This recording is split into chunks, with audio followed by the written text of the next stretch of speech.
Добро, денеска сме овдека заедно со позадживите, разговаравме за проблемите кои што ги имаат,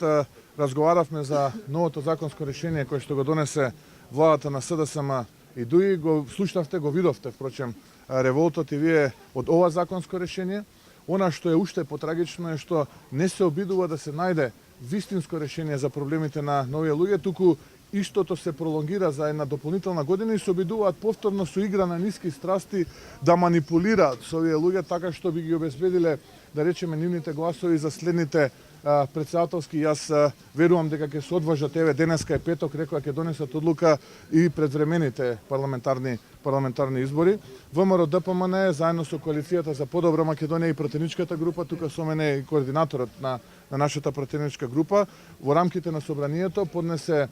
закон со кој што практично бараме укинување на нова законско решение по итна постапка. Ќе се организира јавна расправа, на истата јавна расправа ќе бидат поканети и луѓето тука од пазарите во Република Македонија, да може да се кажат маките и да можат политичарите од владата да ги слушнат вистинската вистина и вистинските сведоштва на овие луѓе за сите проблеми со кои што они се соочуваат, а не само да ветуваат пред избори, а потоа фино залегнати со топленки и навлечени во кожни фотели да носат законски решенија од ракав, кои што не само што не се функционални, туку и носат зло за оваа категорија на граѓани.